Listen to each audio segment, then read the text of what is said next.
I feel like although Ti is an amazing artist, I get him. He's a great Southern artist. He's been around for a while. His catalog is thick, but I don't think he has the same hit power that 50 has with his catalog. And I think 50 wants a Wait, so bigger are you opponent. saying 50 doesn't want to? You said 50 Cent doesn't want to have verses with Ti, or Ti doesn't want to have a verses with 50 Cent? 50 Cent doesn't want to have verses with Ti. It's obvious. Okay, because Ti doesn't have enough hits.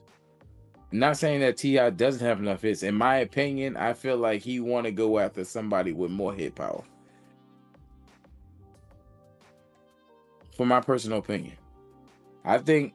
All right, so I'm gonna put it out there. 50 Cent is my favorite rapper. Period.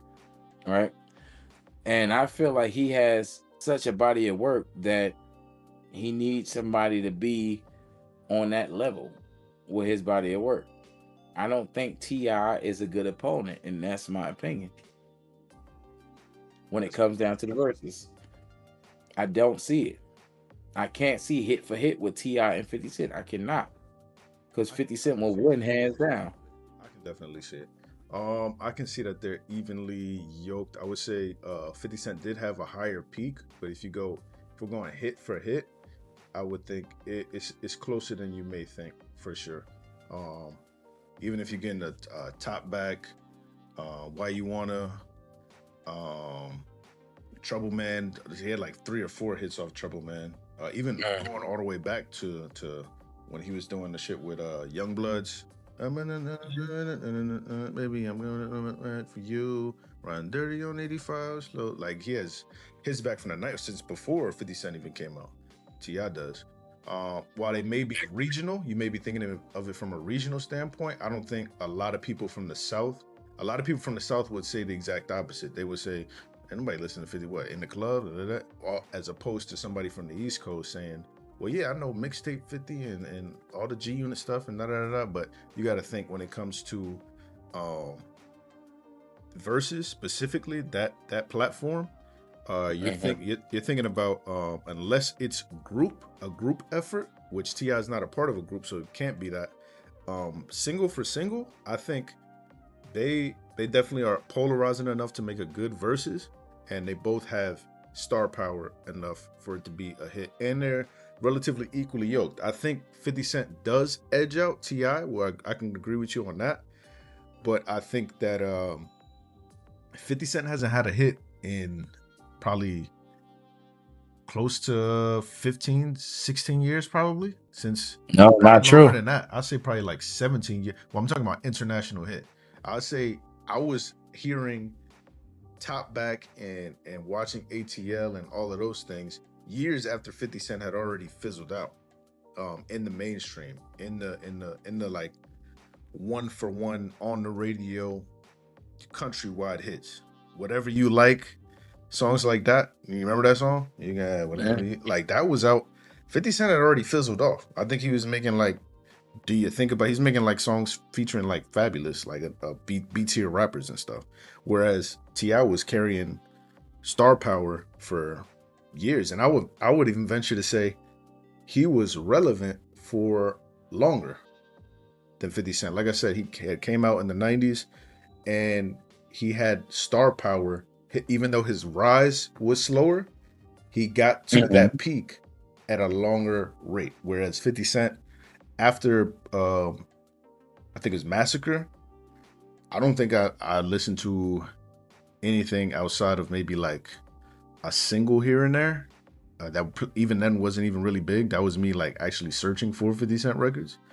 I think he went over to the business side pretty quick and was trying to get that G Unit machine going, and then there was beef and all that stuff, and that kind of just went away. I think he lost his star power, kind of getting in the weeds like we are right now, where he's kind of beefing with another rapper, yet he's not really beefing. He's kind of just saying stuff, kind of just like you said, trolling. When Trolling. you watch the video, yeah, more or less He's trolling, trolling. which I mean, I think is beneath him. I think a lot of 50 Cent. 50 Cent is like, I wanted to be in G Unit. I had all the fucking the shoes and all that shit. I wanted the clothes, the dress like 50 Cent. Like he had it on lock for sure. Same way Eminem's predecessors did, Eminem and Dr. Dre. But it just fizzled out. I think he falls flat on his face because he ends up just trolling and trying to be the bully, and nobody likes that bully. Even in the rap game where it's supposed to be full of bullies, full of killers and drug dealers and all the bad people. But nobody wants to do that when you're trying to get money. Like you're trolling, But you're out for self. Nobody wants to be around that. And I think Ti mentioned it in that clip. Like I don't want to be on stage with that dude. I don't respect him. that's quite fairly a good point. Absolutely. In a lot of different ways. I still feel like personally, not just because for me, I listen to Ti a lot too. You know what I mean? Like my beat down low, ASAP. You know what I mean? All but a bunch of his anthems, but his legacy is not diminished, not by far. Like you know what I mean? Still going on. His kids is doing his thing. Actually, his kids are fire. Um, and I listen to their music. So by all means, he definitely get his kudos for that. But I just don't feel like in a versus battle, right? It's not either going blow for blow, hit for hit. It's more so the vibe is going to be. I feel like it could be good, but then again, it's just like if your opponent is not taking you seriously, you know what I mean, and you already realize like, okay, this is not the opponent that you want because of respect, then that's telling you a lot of things. He didn't want it in the first place. I don't think 50 feels like he's to that level that he has to do a versus because the verses came out in COVID and it was kind of a fun thing at first because everybody was in the house, and then it moved over to trying to give artists that needed a second chance a chance to perform all their old hits and be I don't see relevant. that. I just saw the two biggest producers probably of all time when you count up the sales just do a versus. Hit Oh Boy yeah, and that's what it started as, what do you but mean? then No, it became a career saver this was for a lot last of artists. this was last month. Last month, what? They just did that last month. What, the producers? Yes, Mike Will made it and Hit Boy just did it. I don't even think it was a month ago. Yeah, it was probably just coming up on a month ago. I'm not talking about the producers, bro. The producers are always gonna be relevant.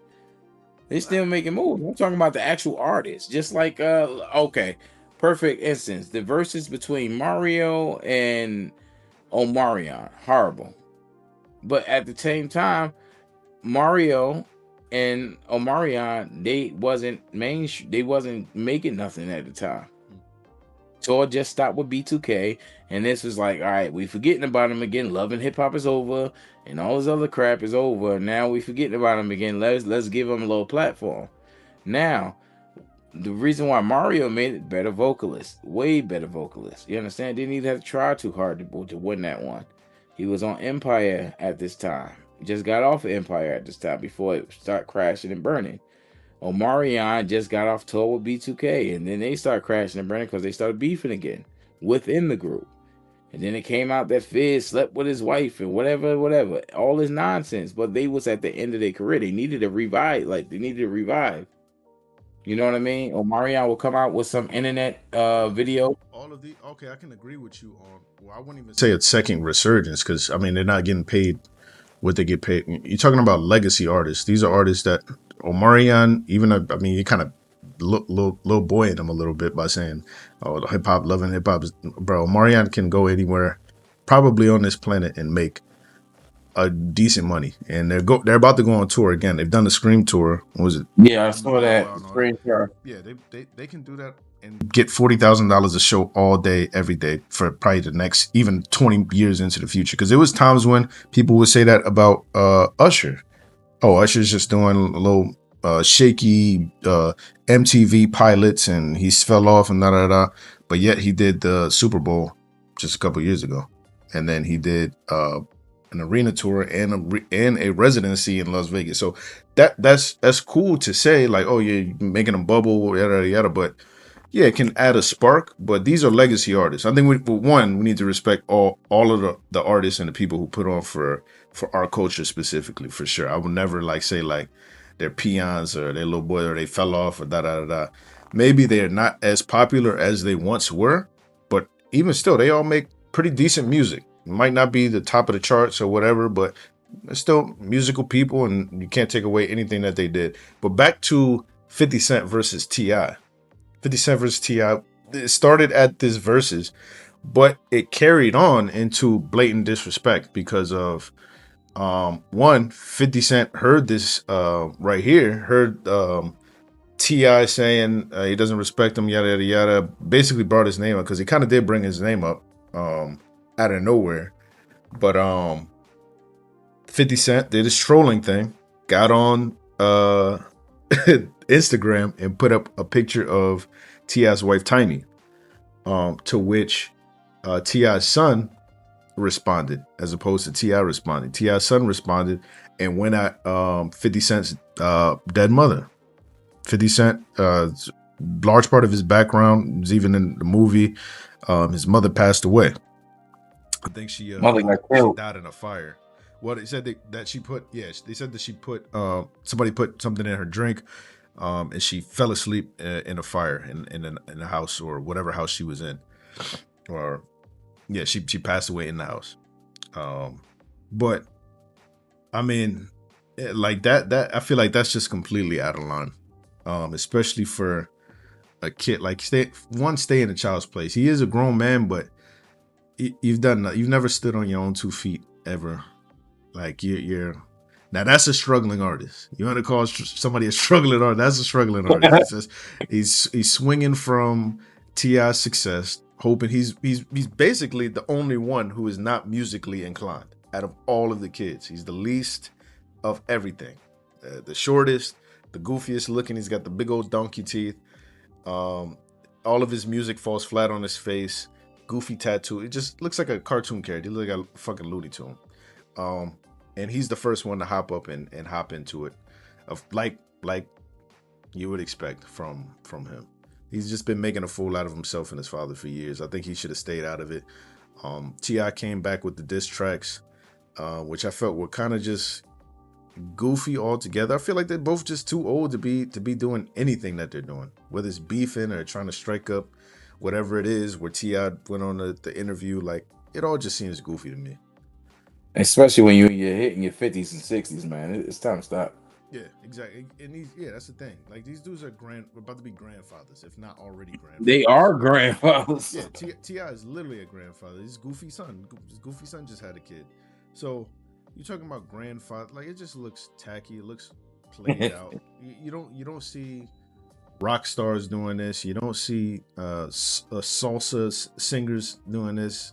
Like it is a competitive sport in a sense, but move on, man. It don't have to be. Yeah, go get old. If you want to make money together, go make money together, and make good music. I think a lot of this stemmed also from Ti trying to put out another album. He's trying to drop a new album.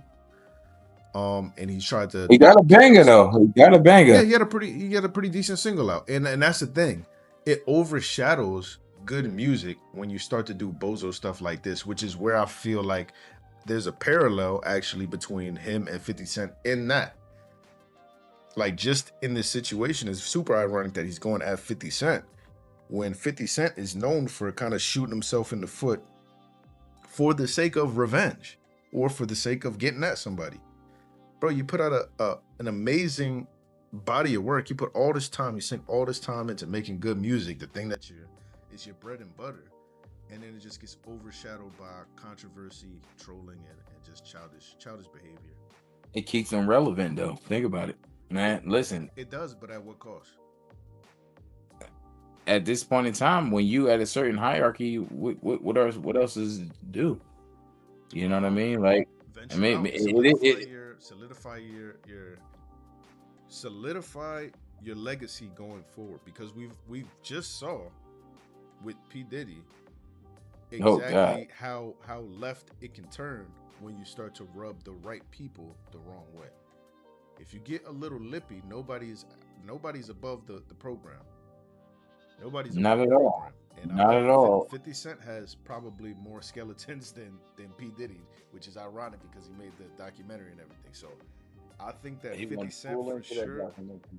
Yeah, I think 50 Cent for sure should probably try to. I'm not saying lose his identity in the public eye, but take a back seat, man. There's nothing wrong with just sitting back.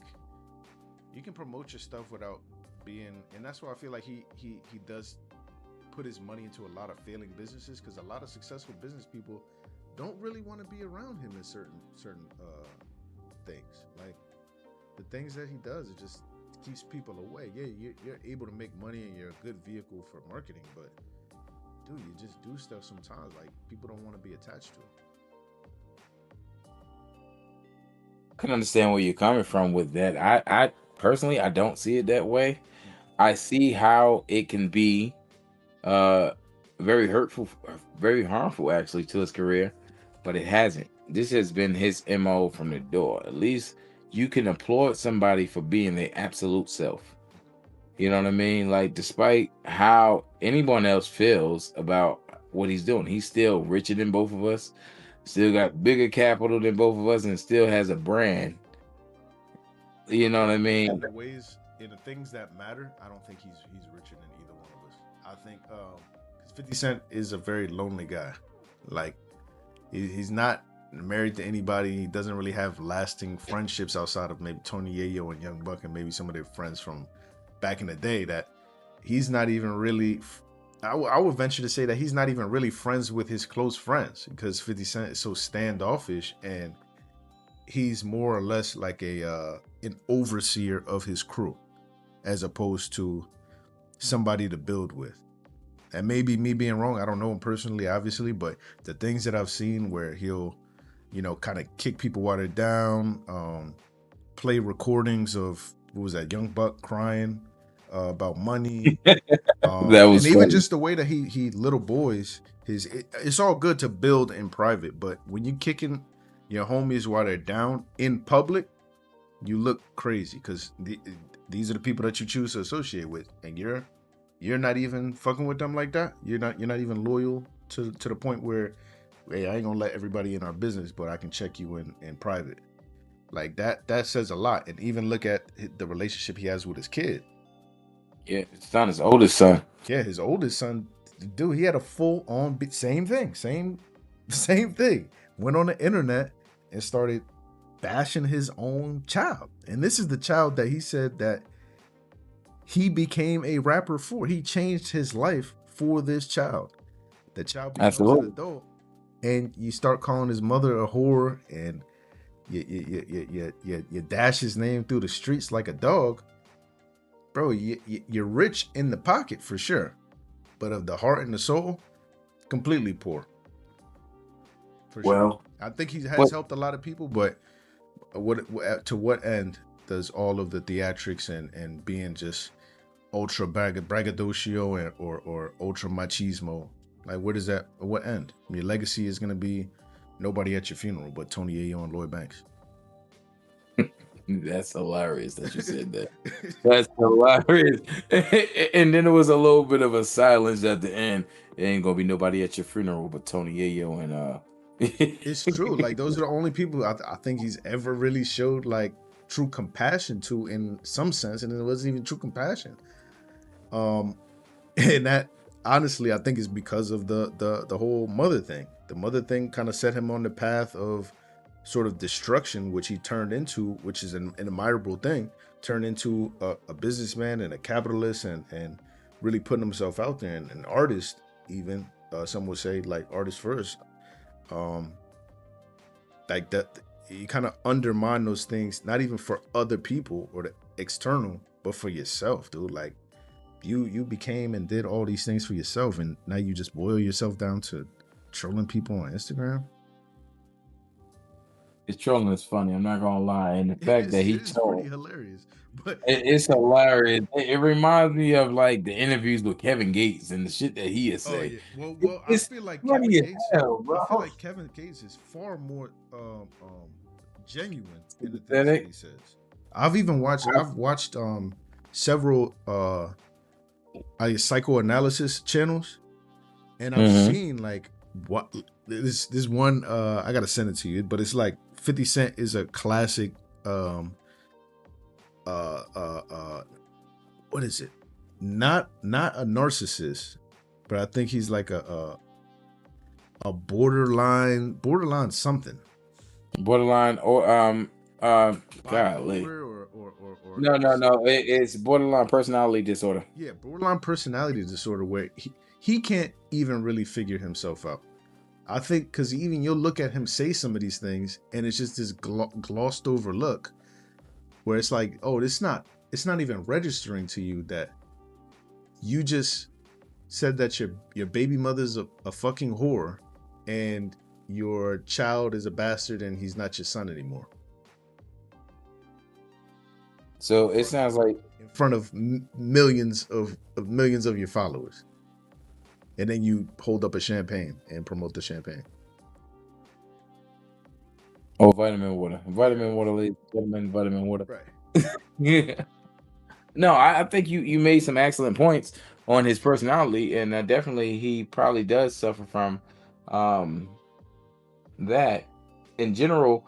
But the statement all comes down to is not the what he does, is what he gets done. You know what I mean? And when it comes down to music and this versus battle with T.I., I really think it can be a show, and I think it'd be a decent show, but it wouldn't be the ones that I pair up myself personally. That's fair. I I just think wanted to cover the just the beef though, where it stemmed from. I think a lot of people are losing sight of that, like where it actually stemmed from. And I think well, it stemmed from disrespect because he put himself out there as a businessman, Ti, and promoted it and came to him as a man. right. You know what I mean? And then let's be honest, even though he's my favorite rapper, it was a childish move. You know what I mean? If you didn't want to work with the man, just say, nah, I don't want to do that right now in my career. I'm Yeah. looking for something else, or something like that. I get And that that's part. another thing. It always just seems like he's posturing for a hostile takeover or a takedown of people that he rubs shoulders with. Like, dude, if you're making hundreds of thousands of, yet if not millions of dollars with somebody, yet it's kind of so like a sociopath. Sociopathic. Yeah, it's kind of sociopathic or like hyperly callous to just be putting stuff in your back pocket and kind of waiting to spring like, oh yeah, his baby mother's a whore, by the way. You know, like, dude, chill, bro. Like, I'm not gonna lie, like a fucking his survival guy. trolls be funny. Whoever making his AI videos are hilarious, They bro. do they really are funny, but when you think Yeah. about it from a personal standpoint, like imagine the people who in there, and it's never for nothing. It's always people who are close to him that he feels slighted by, that he goes on this tirade and kind of just runs them through the mud.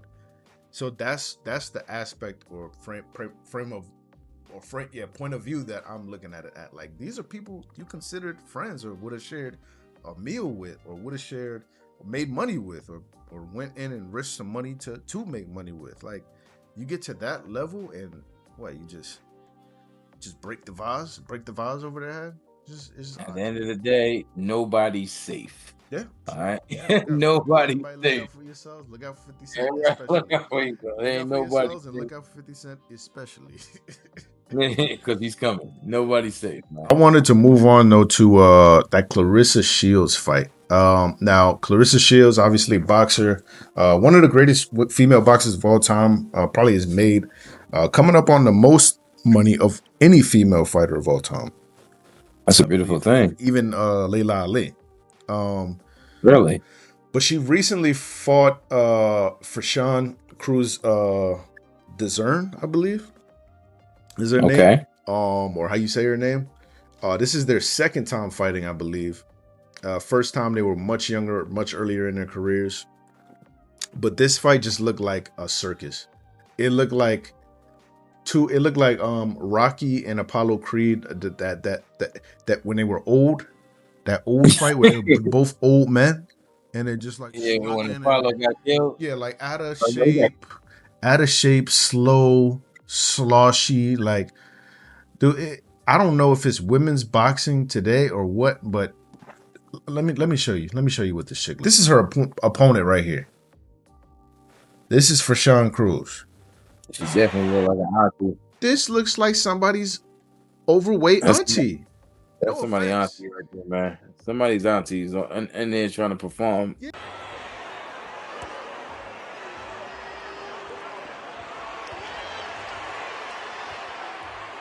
Does this look like a professional, top of the class athlete who should be fighting possibly the greatest female boxer of all time? Arguably. Not at all. Look at her posture just in this little like where you paused it at Yeah. was like a horrible posture I was looking when it at comes down to this. boxing. I was looking at this fight like, am I watching public access television? Am I watching? Is this a skit? Is this a Dave Chappelle Nah, skit? sports is Insane. rigged now, bro. Sports is rigged, I was bro. gonna say that.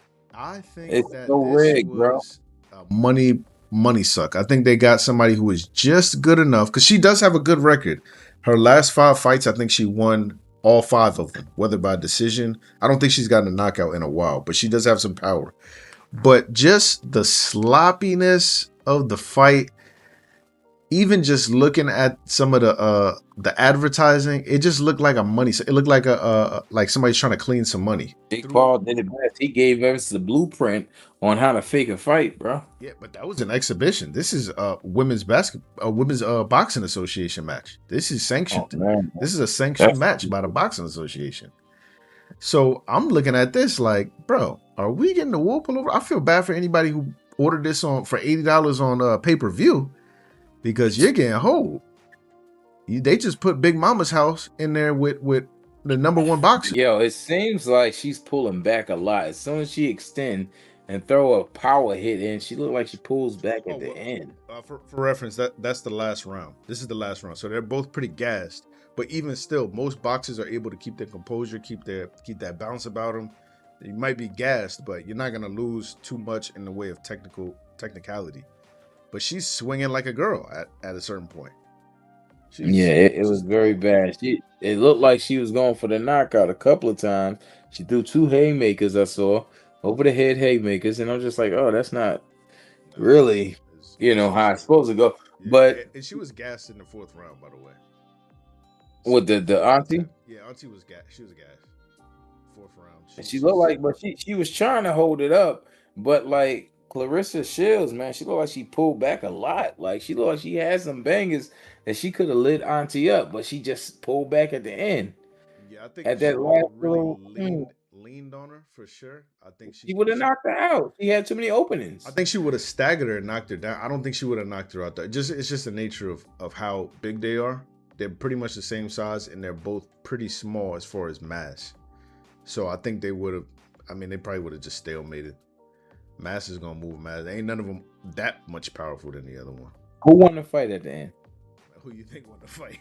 Do you really Clarissa. think Big Mama's house won the fight? Yeah, Listen, yeah, unanimous decision. I, It was called like from like the sixth, I think the 5th or 6th round. They were like, yeah, I mean, what are we watching right it's now? tied up. We're not even going the distance. Exactly. That's crazy. But no, I really ain't got no words for this one. This one is just sad. But sports lately, man, from football, basketball.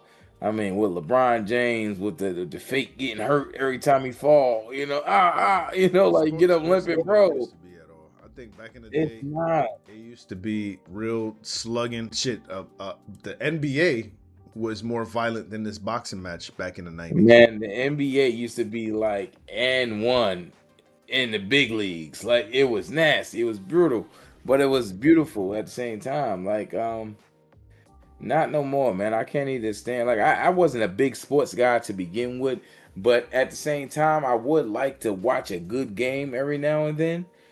And it can't keep my attention, man. It Yeah, can't. I'm down to basically just football. I used to watch basketball a lot back in high school, early 20s, and just like you were saying with LeBron falling down, all that flopping, even soccer. Like soccer used to be a pretty brutal sport, like beating each other up all the way up the field for 60 minutes. Excuse me. But yeah, it's just become a money suck. Even just I looking at believe everything has become a show. The world has become this big oh stage, yeah, all the world's a and stage. everybody wants to perform, and everybody wants to just show the least amount of talent these days Well when said. it comes down to certain things, man. It's ridiculous. Absolutely. Well said. I would say, yeah, let's move on to the main event. Good evening. Delroy and I are delighted to be presenting the first BAFTA of the night for a vital part of movie making. Michael B. Jordan and Delroy Lindo were over at the BAFTA Awards over in the UK. BAFTA is the British Film and TV Academy, British Arts Film and TV Academy. It's kind of like their Oscars or Emmys. It's like their TV awards and their movie awards, the film awards. But they were the first to go up and hand out an award as presenters, and a an activist named John Davidson, who is actually has Tourette syndrome and made a documentary about Tourette syndrome. Um, says some pretty wild things. I watched the whole thing, and I watched the presenter, well, the host of the BAFTAs, which is the guy that played. I don't know his name as an actor, but he played in the X-Men as Nightcrawler back in 2001. And he's a pretty known actor, very respectable.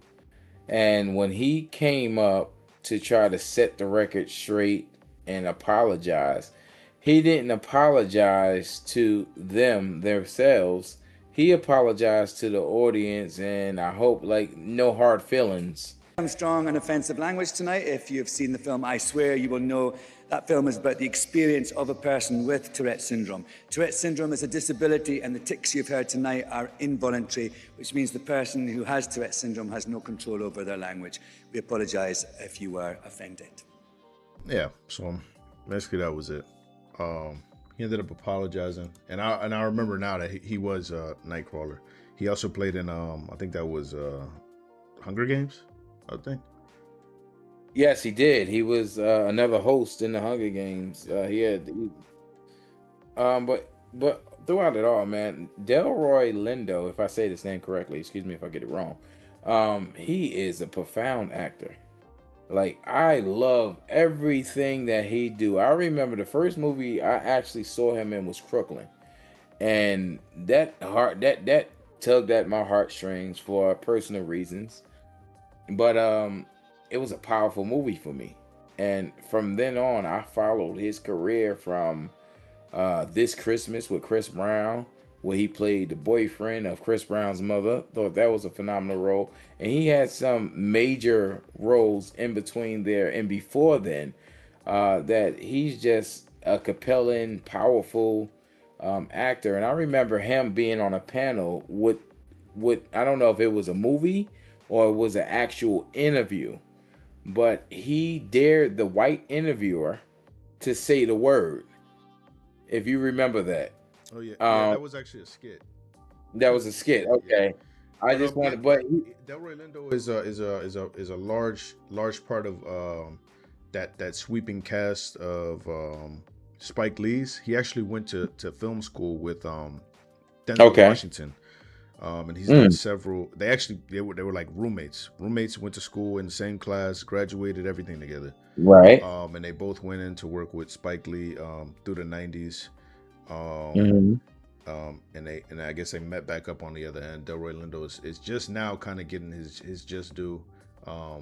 In what was that, Sinners, that was the most recent that he was in, which is why he was with Yeah. Michael B. Jordan.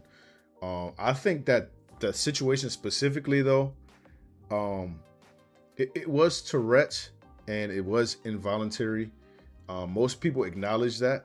I've looked at several reactions to it. Even Joe Budden even said like, yeah, it's an involuntary thing. It's a medical disability. He did it, yada yada. So what? It's not like nobody's ever seen it before. It's not that surprising, especially with the internet. You've seen people with Tourette syndrome before. But the thing was the way that BAFTA and the John Davidson handled it. He did kind of scurry off towards the end of the BAFTA awards, and kind of Hmm. he released a statement where he was saying that he was kind of like very sad about what happened, and was in shock or something like that, kind of like playing the victim role.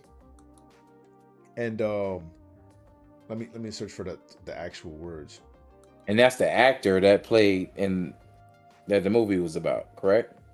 Say it again. No, he made the movie. The movie is That's what I'm. Yeah. about Tourette's, not about him. I don't think. No, it's not about him. It's just about Tourette's in general. Got you. Yeah.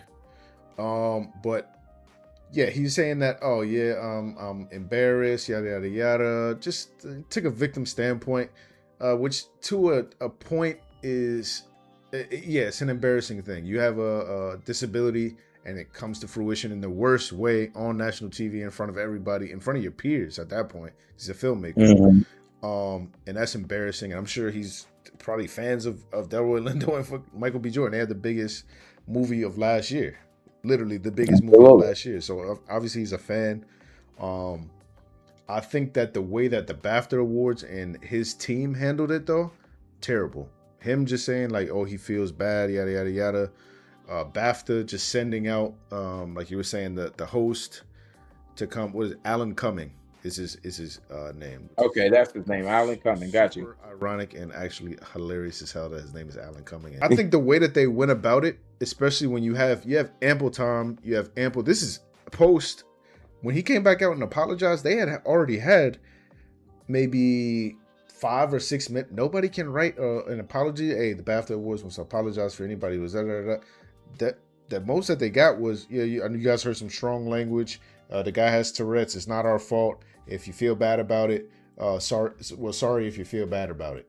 Like, that's the thing. He was reading off the teleprompter, so they did write that apology because he was reading it off. It didn't seem genuine, and it's not gonna be genuine too, because technically no one is at fault in the situation specifically.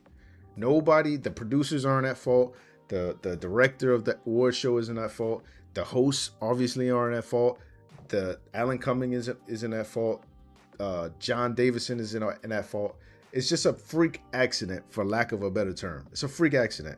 His Tourette's manifests himself in the worst way, and then the BAFTAs had to scramble and try to get something done. I think any well-meaning person would obviously see that. And I don't even think Delroy Lindo and Michael B. Jordan really took it that harsh. I did see Delroy Lindo said that he made one statement just saying that he wished somebody from BAFTA would have just spoke to them.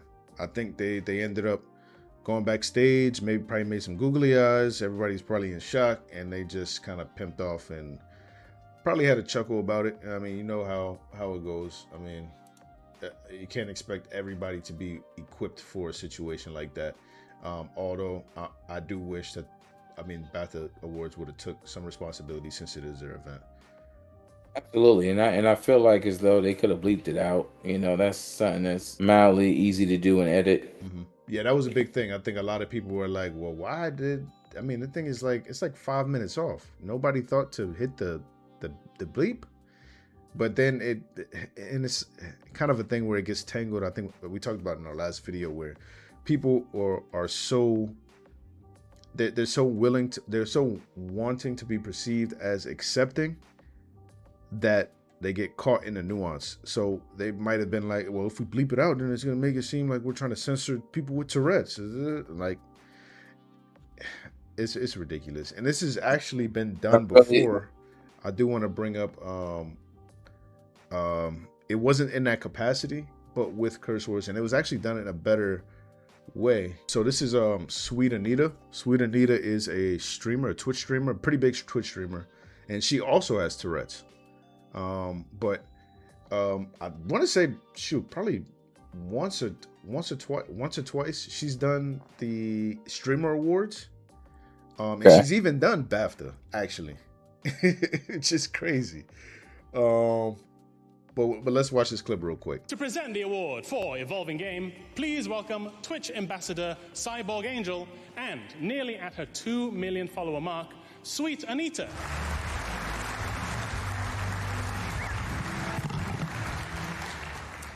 It takes a huge effort to make a successful game, but to reinvent a game year after year so that it still feels fresh and exciting as the day that it came out is truly a remarkable achievement. And the titles listed in this category are all fantastic examples of that. And the BAFTA goes to...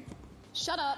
It is a dickhead. It's evolving. It's Cyberpunk 2077. So The dickhead, you know. Yeah, the BAFTA Awards has been through this, and several other awards platforms have been through it, just as an inclusionary thing. But they make sure to keep out the thing, and you can say dickhead on British TV actually.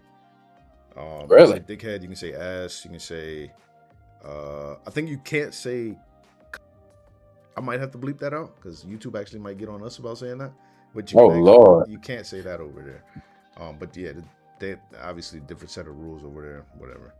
But I mean, BAFTA Awards should be spun up on this, man. Like who's running the post production, or who's running the live? Because that should have been tapered off, cut out. You can cut it up. it could have been edited better. It could have been a quick bleep. I think I saw a young lady. She played the video and she did a quick edit and she just bleeped that part out and then kept it rolling. And then the apology was disingenuous. So I don't understand why they wouldn't be mad. I'm not mad at the guy with Tourette's. By all means, I understand the illness and I know how it affects the mind. That's the part I'm not mad at. I'm mad at the part of the production team where they could have just took something so easily and made the apology more centered and forwarded toward Michael B. Jordan and Delroy Lindo. Like, let them feel like, hey, the mistake happened while I was presenting. Okay, can you apologize directly to me and then the audience? Because the audience isn't up here embarrassed or feeling a certain type of way, even with somebody with a very real illness. Right. Absolutely. I think, like you said, better production assistants or directors, whatever, would have made all of this go away. And show a little courtesy to the people. I mean, Michael B. Jordan and Delroy Lindo took time out of their schedule to fly to Britain to present an award at your awards. And the best thing you can do is, hey, yeah, sorry if you felt the way. Bye. You'll be all right. Yeah, you'll be all right. See y'all niggas later. You'll be all right. See y'all niggas later. I'll see y'all niggas later. But yeah. I'll hit you with the my nigga. My nigga, look, we appreciate y'all coming, my nigga. You know, y'all have a good one. Get on that plane. But yeah, that concludes today's wrap up. That was this week at a glance. T.I. and 50 Cent. And we had Clarissa Shields. I don't know what the hell's going on with that Women's Boxing Association. Clarissa Shields and Auntie. Yeah, Clarissa Shields and boxing it out. And Auntie Big Mama's house. And then we got the BAFTA Awards. BAFTA Awards, get it together. Clarissa Shields, find somebody who can really fight. And 50 Cent, put the fucking phone down. Stop being petty. Yeah, put the phone down, gang. If y'all like this video, like it. If you want to stay in the conversation, comment. And if you want more, subscribe. We'll see you on the next one. Peace.